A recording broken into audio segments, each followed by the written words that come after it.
सिर्फ इंडिया से मेडिसिन बंद नहीं हुई, जो मल्टीनेशनल कंपनीज़ हैं जिनकी मार्केट में काफ़ी जो प्रिस्क्राइब भी होती हैं मेडिसिन, वो काफ़ी पाकिस्तान से जा चुकी हैं। जिसके बाद एक गैप जनरेट हो गया और लोगों को मेडिसिन मिलती नहीं है। काफ़ी मेडिसिन जो है शॉर्ट है, जो कि लोग रेगुलर रोज़ यूज़ करते हैं। Hello my YouTube family and very sporty viewers, अस्सलाम वालेकुम। Welcome back to my new video। तो कैसे हैं आप सब? I am Jumna and I hope you all are doing well। आज मैं आपके सामने जिस वीडियो पे रिएक्शन दूंगी उसका टाइटल है medicine crisis in Pakistan, eyes on words pharmacy India. तो जी जानने में आया है कि मेडिसिन की बहुत ज़्यादा क्राइसिस हो रही है पाकिस्तान के अंदर, दूसरे कंट्रीज़ के अंदर भी पता नहीं, मुझे उन बारे में नहीं पता, लेकिन मैं यहाँ से बात करूँगी पाकिस्तान के बारे में। तो देखते हैं वीडियो में क्या कहा गया है, क्या बताया गया है इस बारे में। तो वीडियो को स्टार्ट करने से पहले अगर आप लोगों ने मेरे चैनल को सब्सक्राइब नहीं किया है तो please subscribe my channel and like and share my video. So let's get started. अस्सलाम वालेकुम, नमस्ते, सत श्री अकाल। मैं हूँ सना अमजद। नाज़रीन, पाकिस्तान में महंगाई, बेरोज़गारी और बहुत सारे मसाइल का पाकिस्तान की आवाम को सामना है। लेकिन अब एक और बहुत बड़ी खबर सामने आई है कि पाकिस्तान में दवाइयों की कीमतों में 20% इजाफा होने जा रहा है। अगर हम बात करें हमारे हमसाए मुल्क इंडिया की, तो इंडिया फार्मास्यूटिकल और हेल्थ सेक्टर में बहुत ज़्यादा ग्रो कर गया है। यहाँ तक कि इंडिया को वर्ल्ड फार्मेसी भी कहा जाने लगा है। 194 कंट्रीज़ में इंडियन मेडिसिन का इस्तेमाल किया जाता है, जिसमें चाइना और पाकिस्तान भी शामिल हैं। इसी मुद्दे पर आज हम बात करेंगे पाकिस्तान की आवाम से कि पाकिस्तान में ऑलरेडी लोगों को खाने के लिए रोटी नहीं मिल रही थी, लेकिन अब दवाइयाँ भी पाकिस्तान के अवाम की पहुँच से दूर होने वाली हैं। तो आइए चलिए अपने प्रोग्राम का आगाज़ करते हैं। अस्सलाम वालेकुम। वालेकुम सलाम। सर, आपका नाम? अबू हुरैरा। आप कब से फार्मास्यूटिकल के साथ बिलोंग है? तकरीबन 1 साल से। 1 साल हो गया है। अच्छा, मुझे ये बताइएगा कि एक बहुत बड़ी खबर सुनने में आई है कि पाकिस्तान में जो है दवाइयों की कीमतों में 20% इजाफा होने जा रहा है। क्या कहेंगे, ये अभी इजाफा हो रहा है या पहले भी मेडिसिन की कीमतें बढ़ी थी? नहीं, देखें, पहले भी तकरीबन 1 साल से जो हमारी सिचुएशन चल रही है मुल्क की, काफ़ी कंपनीज़ हैं जो कि जा चुकी हैं यहाँ से। उसके अलावा जो ख़ाम माल की कीमतें इम्प्रूव हुई, उसकी वजह से जो मेडिसन, जो बेसिक मेडिसन है, जो आम लोगों की जो ज़रूरत है रोज़मर्रा की, उसमें भी पहले से तकरीबन डबल कीमतें हो चुकी हैं। और अब इसकी वजह से जो आप अब बता रही हैं, उसकी वजह से मज़ीद बढ़ेंगी। जो पहले मेडिसिन्स लोगों की अपनी पहुंच से दूर थी, अब खुद सोचेंगे क्या हाल होगा उनका। अच्छा, पाकिस्तान में कितने फ़ीसद दवाइयाँ जो हैं पाकिस्तान अपनी खुद बनाता है? पाकिस्तान में जो काफ़ी लोकल कंपनीज़ भी हैं और काफ़ी इंटरनेशनल कंपनीज़ भी हैं। जो लोकल हैं वो तकरीबन कह लेंगे 50-60% और बाकी 50% जो है वो इंटरनेशनल। अच्छा, कौन कौन सी मेडिसिन ऐसी हैं जो हम दूसरे ममालिक से मंगवाते हैं? कोई मोटी मोटी 1-2 का बता दें, जो मेजर, जो सबसे ज़्यादा यूज़ होती हैं। काफ़ी मेडिसिन हैं जिसमें डायबिटीज़ की हैं, ब्लड प्रेशर की हैं, काफ़ी लाइफ सेविंग मेडिसिन हैं जिनमें काफ़ी फाइज़र कंपनीज़ हैं। उसके अलावा जो अपना GSK वगैरह या इस तरह की जो मल्टीनेशनल जो वेल नोन कंपनीज़ हैं, उनकी काफ़ी मेडिसिन आती हैं जो लाइफ सेविंग मेडिसिन भी हैं। और शुगर और ब्लड प्रेशर के जो पेशेंट्स हैं, ख़ास तौर पर क्रिटिकल कंडीशन में, वो लोग यूज़ करते हैं। अच्छा, मुझे बताएं कि इंडिया से कोई मेडिसिन आ रही हैं? नहीं, इंडिया से इंपोर्ट शायद बंद है। जी बिल्कुल, इंडिया से हमारी इंपोर्ट एक्सपोर्ट बंद हुई है। हम पहले इंडिया से बहुत सारी मेडिसिन मंगवाते थे, लेकिन अब हमारा खाम माल जो इंडिया से आता था, मेडिसिन इंडिया से आती थी, वो बंद हो गई हैं। अच्छा, इंडिया से मेडिसिन बंद होने की वजह से कीमतों में कितना इजाफा हुआ है? काफ़ी हद तक इजाफा हुआ है। सिर्फ इंडिया से मेडिसिन बंद नहीं हुई, जो मल्टीनेशनल कंपनीज़ हैं जिनकी मार्केट में काफ़ी जो प्रिस्क्राइब भी होती हैं मेडिसिन, वो काफ़ी पाकिस्तान से जा चुकी हैं। जिसके बाद एक गैप जनरेट हो गया और लोगों को मेडिसिन मिलती नहीं है। काफ़ी मेडिसिन जो है शॉर्ट है, जो कि लोग रेगुलर रोज़ यूज़ करते हैं। उसकी वजह से काफ़ी मुश्किल में हैं लोग जो हमारे पास भी आते हैं, हमसे भी रब्ता करते हैं और उनको देख के, क्योंकि हमारा ज़्यादा उनके साथ इंटरेक्शन है लोगों के साथ, तो मैं इसलिए आपको बेहतर बता सकता हूँ कि लोग जो हैं इस टाइम काफ़ी टेंशन में हैं, क्योंकि उन्हें मेडिसिन नहीं मिल रही जो रोज़मर्रा उन्होंने खानी होती है। अच्छा, क्या वजह कि कंपनीज यहाँ से चली गई हैं? इकोनॉमिक जो सिचुएशन है मुल्क की, उसके मुताबिक जो टैक्सेस बढ़े हैं, इंपोर्ट ड्यूटीज़ बढ़ती हैं। उसके अलावा तकरीबन रोज़ाना की बुनियाद पर कभी इंपोर्ट बंद हो गई, कभी एक्सपोर्ट का मसला आ गया। उसकी वजह से कंपनीज जो हैं वो फिर इतना ऊपर से टैक्सेस बढ़ते जा रहे हैं, तो फिर कंपनी जो हैं वो फिर पाकिस्तान से यहाँ से मूव आउट हो रही हैं इस वजह से। अगर हम बात करें हमारे हमसाए मुल्क इंडिया की, तो इंडिया फार्मास्यूटिकल और हेल्थ सेक्टर में बहुत ज़्यादा ग्रो कर गया है। इवन कि आपको पता है कि इंडिया 194 कंट्रीज़ में जो है मेडिसिन भिजवाता है। 194 कंट्रीज़ इंडिया की मेडिसिन यूज़ कर रही हैं, जिसमें पाकिस्तान और चाइना भी शामिल है। तो आपको नहीं लगता कि अभी हमें इंडिया के साथ ताल्लुकात बेहतर करने चाहिए ताकि हम भी अपने लोगों की ज़रूरियात पूरी कर सकें? मुझे लगता है लोग शायद रोटी से ना मरे, लेकिन दवाइयों की शॉर्टेज से ज़रूर मर जाएंगे। बिल्कुल ऐसा ही है। इंडिया के साथ हमें कम से कम डिप्लोमेटिक लेवल पे इस तरह के रिलेशंस रखने चाहिए कि जो कम से कम जो मेडिसन रिलेटेड चीज़ें हैं वो हमें अपनी उसकी सप्लाईज में पूरी करनी चाहिए, क्योंकि ये ऐसी चीज़ है कि खाना लोग खाएं ना खाएं, मेडिसिन ज़रूर लेनी पड़ती हैं। तो अभी आपको पता है कि 2023 में पाकिस्तान में एक भी किडनी ट्रांसप्लांट नहीं हुआ। बाकी वाकई। और आपको ये भी बात पता होगी कि इंडिया हर तरह के ऑपरेशन, हर तरह के ट्रांसप्लांट करता है। इवन कि पाकिस्तान से बहुत ज़्यादा लोग जो हैं वो अपने प्यारों का ट्रांसप्लांट करवाने इंडिया जाते हैं ताकि सस्ते और मुनासिब जो है कीमत पे उनके प्यारों की जान बचाई जा सके। लेकिन अनफॉर्चुनेटली हमने इंडिया के साथ भी ताल्लुकात इतने बिगाड़ रखे हैं कि पाकिस्तान की आवाम के लिए मेरा ख्याल है जीना भी मुश्किल हो गया है। बिल्कुल ऐसा ही है। काफ़ी इस तरह के कॉम्प्लिकेटेड प्रोसीजर्स होते हैं, ऑपरेशंस वगैरह, जो जिसके लिए यहाँ से लोग स्पेशल इंडिया जाते हैं, जो कि पाकिस्तान में अवेलेबल नहीं है। अब जो हमारी सिचुएशन है अपनी पॉलिटिकल इंडिया के साथ, जो हमारी इंपोर्ट वगैरह भी बंद है, उनसे बिल्कुल रिलेशंस बिल्कुल ख़त्म है। उस वजह से वो लोग जो वहाँ से ऑपरेट वगैरह करवाते थे, ट्रांसप्लांट वगैरह करवाते थे, उनको भी फिर जारी बात है, उनके लिए भी फिर मुश्किल वाली बात है। अब शुगर और जो हार्ट पेशेंट है उनकी मेडिसिन की क्या सूरत हाल है इस वक्त पाकिस्तान में? वो काफ़ी जो बेसिक कह लें कि जो मेडिसिन है डायबिटीज़ वगैरह या अपना हाइपरटेंशन, हार्ट रिलेटेड, वो तो काफ़ी उसमें शॉर्ट हैं। कोई आती हैं, कभी मार्केट में शॉर्टेज हो जाती है, कभी कुछ आती है, लेकिन लिमिटेड सप्लाई पे आती है। तो अब ये है कि अब डॉक्टर्स को चाहिए कि वो चीज़ें प्रिस्क्राइब करें जो कि पेशेंट जो है उनको आम लोकली अवेलेबल हों, ना कि जो मल्टीनेशनल कंपनीज़ की हैं, क्योंकि उनकी शॉर्टेज हर वक्त चलती रहती है किसी ना किसी की। मुझे ये समझ नहीं आती कि हम किस तरह का ईगो अपना क्रिएट करके बैठे हुए हैं हमारे हुक्मरान कि इंडिया के साथ हमने ट्रेड नहीं करनी है, हमारी आवाम मरती है तो मर जाए। इंडिया दुनिया की 5वीं बड़ी इकॉनमी है, सुपर पावर बनने जा रहा है। हेल्थ सेक्टर में इंडिया कहाँ से कहाँ पहुँच गया, हर तरह की सर्जरी ट्रांसप्लांट इंडिया कर रहा है। India medical, India health sector का हब बन चुका है। तमाम कंट्रीज़ के लोग जो हैं वो इंडिया जाते हैं अपने प्यारों का इलाज करवाने के लिए, लेकिन हमने इंडिया के साथ बिला वजह बिगाड़ के रखी हुई है कि ना तो हमने ट्रेड करनी है और ना ही किसी तरह के उनके साथ मामला सेट करने हैं। क्या कहेंगे आप इस सारी सूरत हाल पर? देखें, हमें डिप्लोमेटिक तरीके से चलना चाहिए थोड़ा कि उनकी बिल्कुल ही कट ऑफ नहीं करना चाहिए, क्योंकि काफ़ी चीज़ें हमारी खाने पीने की मेडिसिन भी उधर से इंपोर्ट होती है।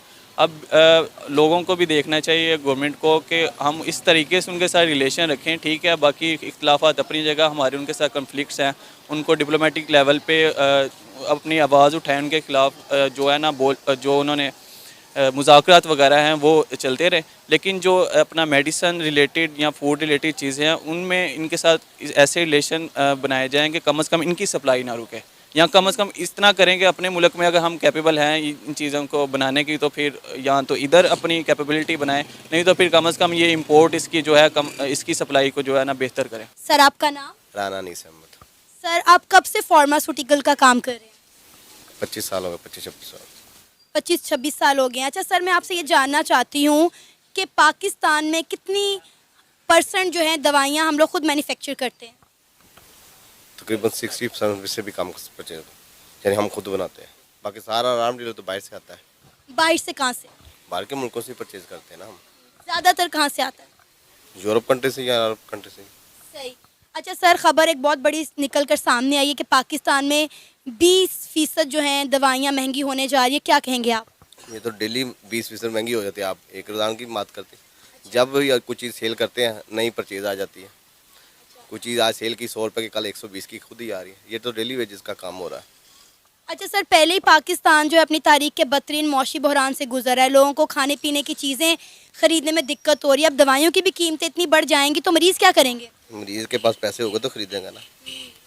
कुछ है ही नहीं। हर रोज़ महंगाई की शरह ऊपर से ऊपर तक जा रही है। चाहे जो परचेज़र है, चाहे सेल करने वाला, दोनों परेशान है। सही। अच्छा सर, इंडिया जो है अगर हम बात करें तो इंडिया फार्मास्यूटिकल और हेल्थ सेक्टर में बहुत ज़्यादा ग्रो कर गया है। यहाँ तक कि इंडिया को वर्ल्ड फार्मेसी कहा जाता है। इंडिया 194 कंट्रीज़ को जो है मेडिसिन दे रहा है, जिसमें चाइना और पाकिस्तान भी इंक्लूडेड है। तो क्या कहेंगे आप इस हवाले से? वो मेहनत कर रहे हैं, हमारे यहाँ एक दूसरे की टांगे खींची जा रहे हैं। कोई तरक्की ही नहीं करने किसी को देता। एक बंदा दुकानदार उसको 20 बजाने पूछने वाले हैं, किस किस को जवाब दें हम, किस किस को जवाब, हर एक को जवाब दें, ये मामला। अच्छा, पहले जब इंडिया के साथ हमारी इंपोर्ट एक्सपोर्ट थी तो इंडिया से कितनी दवाइयाँ आती थी? मुझे इसके बारे में इल्म नहीं है।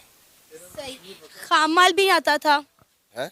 खाम माल तो आता था। खाम माल आता था, चीज़ सस्ती भी थी, अब दिन ब दिन महंगी हुई जा रही, बस यही पता है।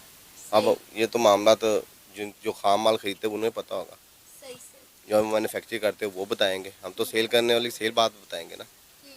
अच्छा सर, आपको नहीं लगता कि हमें इंडिया के साथ इंपोर्ट एक्सपोर्ट खोलनी चाहिए ताकि कम से कम लोगों को रोटी और ये दवाइयाँ तो सस्ती मिले? नहीं नहीं, इंडिया के साथ क्यों खोलनी चाहिए, इंडिया के साथ हमें खोलनी नहीं चाहिए। जब तक कश्मीर का मसला नहीं हल होगा कैसे हम उसके साथ कारोबार कर सकते हैं। अच्छा सर, कश्मीर के मसले को लेकर जो है वो हमने अपने इंडिया के साथ तमाम मामलात ख़राब किए हुए हैं, लेकिन कश्मीरी तो कहते हैं कि हमें पाकिस्तान के साथ इल्हाक करना ही नहीं है। ये तो बात वो उनके जो आदमी वो कहते हैं, और जो असल मुसलमान वो तो नहीं ना कहते। ये देखो ना, आप उधर से जो मुसलमान को साथ जो सलूक हो रहा है वो आप भी देख रहे हो, हम भी देख रहे हैं। सर, हमने ना पिछले दिनों काफ़ी कश्मीरियों के इंटरव्यूज़ किए हैं। उन्होंने कहा है कि हम यहाँ पर एक आज़ाद और ख़ुद मुख्तार ज़िंदगी गुजार रहे हैं, तो पाकिस्तानी अपनी फ़िक्र करें, हमारी फ़िक्र ना करें। ये तो बात बस उनके जो आदमी, मैंने पहली बात कीजिए, उनके एजेंट उनकी बात करेंगे, हमारे यहाँ एजेंट हमारी बात करेंगे। अल्हम्दुलिल्लाह मुसलमान ऐसा कोई बात नहीं करेंगे। मतलब आप नहीं चाहते कि इंडिया के साथ ट्रेड खुलनी चाहिए? नहीं नहीं, कोई बात नहीं खुलनी चाहिए। हम भूखे मरते हैं, मर जाए। मर जाए कोई बात नहीं, इंशाल्लाह कोई बात नहीं, मरते नहीं अल्लाह ने चाहा तो। शुगर के मरीज़ हैं और जो हार्ट के पेशेंट हैं, उनकी दवाइयों की क्या सूरत हाल है? दवाइयाँ तकरीबन 70% मिल नहीं रही। 70% मिल ही नहीं रही। हाँ जी, काफ़ी ज़्यादा हार्ड हो और शुगर की दवाइयाँ बिल्कुल नॉर्मल, काफ़ी कास्टली होगी। इंसुलिन भी कास्ट है, कभी मिल जाती कभी नहीं मिल जाती, हफ्ते में एक दफ़ा कंपनी सप्लाई कर देती है, 2 हफ्ते सप्लाई नहीं होती, बहुत तंगी पेश आ रही है। लेकिन पाकिस्तान में तो शुगर और हार्ट के काफ़ी पेशेंट हैं। पेशेंट है तो फिर उन्होंने महकमेदारा ਨੂੰ सोचना चाहिए, सानू तो नहीं ना सोचना चाहिए। ਜਿਹੜੇ सोच रहे उन्होंने सोचना चाहिए कि मुल्क के हालात किधर जा रहे हैं। आपका नाम? सैयद मोहम्मद अब्दुल रहमान। मुझे ये बताएं कि पहले ही पाकिस्तान में महंगाई की शरह बहुत ज़्यादा बढ़ चुकी थी, अब जो दवाइयाँ हैं उनमें भी 20% इजाफा होने वाला है, 20% दवाइयाँ मज़ीद महंगी होने वाली, क्या कहेंगे? इन्फ्लेशन रेट ऑलरेडी हमारे मुल्क में बहुत ज़्यादा एक्सीड कर चुका है, और अगर रही बात मेडिकल फील्ड की, तो ये तो बेसिक नीड्स हैं। आई डोंट थिंक सो कि गवर्नमेंट को ये स्टेप लेना चाहिए कि वो इनकी कीमतों में भी इजाफा करे। और मुझे कुछ दिन पहले अभी इन्फॉर्मेशन मिला कि बहुत सी मेडिसिन हमारी इंडिया की तरफ से आती थी वो भी अब बंद हो चुकी हैं, और पाकिस्तान में बहुत सी फार्मास्यूटिकल कंपनीज बंद हो रही हैं ड्यू टू इन्फ्लेशन। तो अगर ऐसे हालात रहे तो ये तो बहुत ही मुश्किल हालात हैं आवाम के लिए, क्योंकि आवाम ऑलरेडी महंगाई में पिसती जा रही है। रोटी महंगी, आटा महंगा, कपड़ा महंगा, everything is like so costly now. अगर ये मेडिसिन पे भी बात आ जाएगी तो ये तो बेसिक नीड्स हैं, गरीब बंदा कहाँ जाएगा? अब आप यही देखें कि जो बाकी कंट्रीज़ हैं ना, वो अपने लोगों को रिलीफ देते हैं। अब आप किसी भी बाहर की कंट्री की बात करें, वहाँ पे मेडिकल फ्री है, मेडिसिन बहुत सस्ती और मुनासिब रेट पर दस्तयाब होती हैं।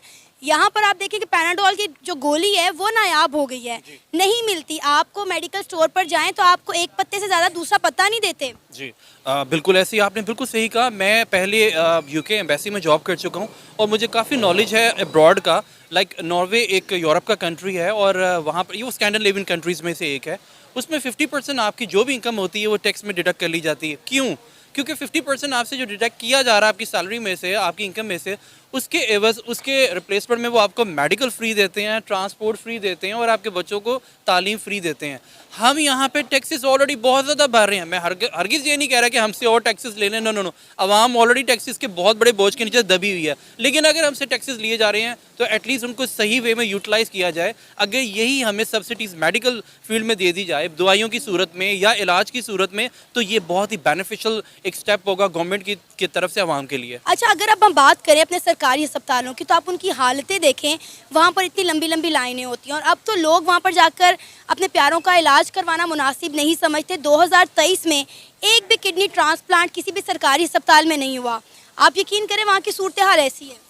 अच्छा, पहला तो क्वेश्चन ये है कि ऐसा क्यों है कि क्या गवर्नमेंट हॉस्पिटल में डॉक्टर्स नहीं हैं? क्या वहाँ पर नर्सेज नहीं हैं? क्या वहाँ पर स्टाफ नहीं है? गवर्नमेंट की तरफ से वो सैलरी ले रहे हैं, बिल्कुल ले रहे हैं, स्टाफ भी पूरा है, तो फिर ऐसी कंडीशन क्यों है?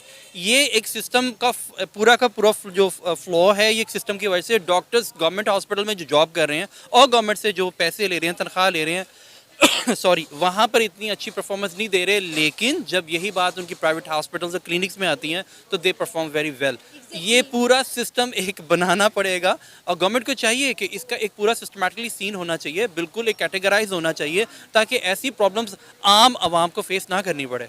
अब आप देखें कि सरकारी अस्पतालों में कहा जाता है कि दवाइयाँ फ्री हैं। आप जिन्ना हॉस्पिटल चले जाएं, वहाँ पे लिख कर दी जाती हैं कि ये दवाइयाँ बाहर से लेकर आएँ। थोड़ी बहुत सस्ती दवाइयाँ जो होती हैं वो अंदर से देते हैं, लेकिन जो बाकी दवाइयाँ हैं वो फोर्स सेल लगा देते हैं। बिल्कुल वही बात मैं दोबारा रिपीट करूंगा, it's looks like I am repeating my self, कि हो क्या रहा है कि मेडिसिन भी गवर्नमेंट की तरफ से अलाउ, अगर हॉस्पिटल में मेडिसिन पड़ी हुई हैं तो डॉक्टर लिख के भी दे रहा है, तो वहाँ का फार्मास्यूटिकल जो फार्मेसी वाला है वो क्यों नहीं वो मेडिसिन फ्री में दे रहा? क्योंकि जहाँ तो वो गबन की सूरत में, करप्शन की सूरत में ऑलरेडी सेल कर दी जा चुकी होती हैं, जो इर्द गिर्द हॉस्पिटल के इर्द गिर्द जो प्राइवेट फार्मास्यूटिकल शॉप्स होती हैं, जो फार्मेसीज होती हैं, तो ये मैं फिर वही कहूँगा कि गवर्नमेंट को इस पर एक्शन लेना चाहिए ताकि गरीब इंसान के लिए ये तमाम सहूलतें आसान हो सकें। फंड्स तो दिए जा रहे हैं, फंड्स अलॉट भी किए जा रहे हैं गवर्नमेंट की तरफ से, आपके और मेरे पैसे टैक्सेस की सूरत में डिडक्ट भी किए जा रहे हैं, लेकिन एक सही जेन्युइन बंदे तक नहीं पहुंच रहा वो फंड। अब अगर हम बात करें इंडिया की, हमने हमेशा इंडिया के साथ अपना मुआवजना किया है। हर चीज़ में हम इंडिया का मुआवजना करते हैं, हमारी आर्मी का, अपने वेपन्स का, लेकिन कभी अपने हेल्थ सेक्टर का, अपने आईटी सेक्टर का, अपने एजुकेशन सेक्टर का हमने मुआवजना किया है। इंडिया हेल्थ सेक्टर में कितना ज़्यादा ग्रो कर गया है। इंडिया को वर्ल्ड फार्मेसी कहा जाता है। 194 कंट्रीज़ इंडिया की मेडिसिन यूज़ करी, जिसमें चाइना और पाकिस्तान भी शामिल हैं, लेकिन उसके बावजूद भी हमने इंडिया के साथ अपनी इंपोर्ट एक्सपोर्ट बंद की हुई है। पहले अच्छी खासी वहाँ से मेडिसिन आती थी, लोगों को सस्ते दामों मेडिसिन मिल जाती थी। अब आप यकीन करें वो मेडिसिन यहाँ पे शॉर्ट हो चुकी है और इतनी महंगी मिलती हैं कि बंदे की पहुँच से दूर हो चुकी हैं। ट्रेड का जो मामला है ना, वो हमारा दीन इस्लाम भी इस बात की इजाज़त देता है कि चाहे दूसरी तरफ से जिससे आप ट्रेड करें वो किसी भी मज़हब से ताल्लुक़ रखता हो, हम ट्रेड कर सकते हैं। इसकी सबसे परफेक्ट एग्जांपल हमारे नबी सल्लल्लाहु अलैहि वसल्लम है। उन्होंने तजारत की, उन्होंने काफिरों के साथ भी तजारत की हुई है। बट द थिंग इज़, जब कभी पाकिस्तान ग्रो करने लगता है, मैं यहाँ पर थोड़ा सा, मुझे पता है कि it's looks like a quite sensitive thing, हमारे मजहबी कार्ड वाली जो पार्टीज़ है ना, वो ग्रो कर जाती हैं कि आप फ़लाँ के साथ ट्रेड नहीं कर सकते, आप फ़लाँ के साथ ट्रेड नहीं कर सकते। लेकिन ट्रेड का हुक्म है, हम कर सकते हैं। अगर हमें किसी मुल्क से आसानी मिल सकती है, हमारी गरीब आवाम को कहीं कोई रिलीफ मिल सकता है, कोई गवर्नमेंट कोई मुल्क हमें कोई ऐसा पैकेज दे सकती है, we should avail this, except only from one country which is Israel. उसके अलावा तो हम किसी से भी ट्रेड कर सकते, चाहे वो इंडिया हो। होता क्या है यहाँ पर जज्बाती होते हैं, इंडिया नहीं जी नहीं, वो यार वो तरक्की कर चुका है, मान लो। अभी भी हमने एक फार्मास्यूटिकल के बंदे से बात की, उसने कहा हम मर जाएंगे, लेकिन जब तक कश्मीर का मसला हल नहीं होगा, हम इंडिया से ना मेडिसिन मंगवाएंगे ना ही ट्रेड करेंगे। हाँ, वो ये कहना चाह रहा होगा कि हम मर जाएंगे, उनसे ट्रेड नहीं करेंगे, क्योंकि हम अगर उनसे ट्रेड करना शुरू हो जाएंगे तो हमारी महंगी दवाइयाँ कौन खरीदेगा, हम मर जाएंगे। अवाम मरती तो मरे, हमारे कारोबार ना मरे, हमारे बैंक बैलेंस बढ़ते रहे, वो ये कहना चाह रहा होगा। अब आप देखें कि मुझे समझ नहीं आती कि जब हर कंट्री इंडिया के साथ ट्रेड कर रही है तो पाकिस्तान को इंडिया के साथ ट्रेड करने में क्या मसला है। अच्छी खासी ट्रेड चल रही थी, इमरान खान साहब ने मसला कश्मीर उजागर किया और चलती चलाती ट्रेड बंद कर दी। अब आप देखें कि सब्जियों के रेट आप देख लें, उसके अलावा दवाइयों के आप रेट देख लें। मैं फिर वही कहूँगा, ट्रेड इंडिया के साथ ज़रूर होनी चाहिए और इक्वेशन लेवल पे होनी चाहिए, जहाँ पर अगर पाकिस्तान को किसी चीज़ में कोई सपोर्ट मिलती है, हम किसी चीज़ में ग्रो कर सकते हैं, चाहे वो इंडिया या कोई मुल्क है, हम उसके साथ ट्रेड ज़रूर करनी चाहिए, चाहे वो सब्ज़ी है, फल है, फार्मास्यूटिकल है। इंडिया आईटी इंडस्ट्री में इंडिया बहुत ज़्यादा ग्रो कर चुका है और वो मेडिकल फार्मास्यूटिकल में बहुत ज़्यादा ग्रो कर चुका है। अगर उससे ट्रेड करके हमारी आवाम को फ़ायदा हो सकता है तो we should take this step. अच्छा, हमने इंडिया से ट्रेड तो नहीं करनी, लेकिन हमारे बहुत सारे लोग जो है वो अपने प्यारों का इलाज करवाने हर साल इंडिया ज़रूर जाते हैं। जी बिल्कुल, आपने कहा। मैं आप मेरे बल्कि जानने वालों में से हैं, उनके बेटे को कोई ऐसी डिजीज़ है जिसकी वजह से वो पाकिस्तान में इलाज नहीं है, तो वो कोई ऑर्गन डोनेट करेगा जिसके लिए वो इंडिया में अलाउ है, तो बहुत से पाकिस्तानी वहाँ जाके इलाज, मैं पहले बताऊँ वो सस्ता नहीं है वैसे इलाज, वो है महंगाई, लेकिन बहुत से पाकिस्तानी वहाँ जाके, पाकिस्तान से तो सस्ता ही होगा ना। पाकिस्तान में वो लीगल नहीं है, अच्छा, इस वजह से वो इंडिया में लीगल है। इलीगल वहाँ पर भी नहीं है, लेकिन वहाँ पर डोनर्स मिल जाते हैं। पाकिस्तान में डोनर नहीं मिलते ऑर्गन देने वाले, इसलिए भी लोग वहाँ जाते हैं और वहाँ जाके इलाज करवा के आते हैं। लेकिन वो गरीब बंदे का काम नहीं है, अमीर ही जा सकता वो, क्योंकि करोड़ों का इलाज होता है। ऑर्गन आपको वहाँ पर डोनेशन में, अच्छा इस मामले में आपको एक बात कहूँ, ऑर्गन डोनेट करने में इंडिया की जो आवाम है ना वो बहुत आगे है, उनमें गुर्बत भी बहुत ज़्यादा है, वो जो कि इंडिया अपनी मीडिया पे आपको नहीं बताएगा। तो वो अपनी गुर्बत को कवर करने के लिए गरीब आवाम अपना ऑर्गन तक बेचने को तैयार हैं। है वहाँ पर भी पाबंदी, लेकिन वहाँ पर डॉक्टर्स और वहाँ के जो लोकल लोग हैं मिल के ये काम कर लेते हैं। होता है वहाँ पर, इसलिए भी लोग इलाज करने जाते हैं, करवाने जाते हैं, सॉरी। ये था हमारा आज का प्रोग्राम। उम्मीद है आपको आज का हमारा ये प्रोग्राम पसंद आया होगा। आप भी अपनी राय का इजहार कर सकते हैं नीचे दिए गए कमेंट सेक्शन में। इसी के साथ हमें इजाज़त दें, पर जाने से पहले हमारे चैनल को सब्सक्राइब करें, वीडियो को लाइक करें और शेयर करें। अल्लाह हाफिज़। जी, तो ये थी वो वीडियोस में सना अमजद मैम ने क्वेश्चंस पूछे हैं कि देखिए मेडिसिन की बहुत शॉर्टेज हो रही है, तो इसके अंदर पाकिस्तान को क्या करना चाहिए। देखिए लोग जो है वो सिंपली तौर पे ओपिनियन में क्या कहते हैं कि पाकिस्तान की बहुत शॉर्टेज हो चुकी है, लेकिन हम मर के भी इंडिया से मदद नहीं मांगेंगे। मतलब कि वो इस चीज़ को मतलब कि इम्पोर्टेंस ही नहीं दे रहे। देखिए जब आप किसी इंसान की जान ही नहीं बचेगी तो आप उनके साथ जुड़े हुए रिश्तों का और उनकी दुश्मनियों का क्या करेंगे। तो यहाँ पर आई थिंक कि पाकिस्तान को थोड़ा बहुत अपने अंदर से जो एक उन्होंने भरा हुआ है कि जी नहीं हम किसी की मदद नहीं लेते। जब आपकी कौम के अंदर ठीक है वो लोग बचेंगे ही नहीं। ठीक है, देखिए शुगर के मरीज इतने हैं, बीपी के इतने मरीज होते हैं, ठीक है उनके हाई हो जाते हैं एंड मेडिसिन नहीं होती।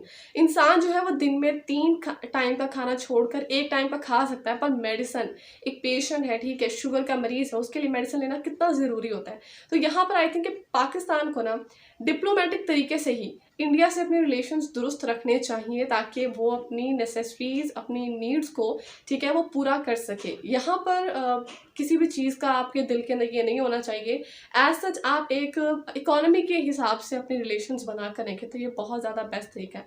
तो आप लोग इस वीडियो के बारे में और मेडिसिन क्राइसिस के बारे में क्या कहते हैं कि पाकिस्तान के अंदर जो सूरत हाल हो रही है उसको किस तरीके से ठीक किया जा सकता है, तो आप लोग कमेंट सेक्शन में ज़रूर बताइएगा। इसके साथ साथ अपना बहुत सारा ख्याल रखिएगा। अल्लाह हाफिज़।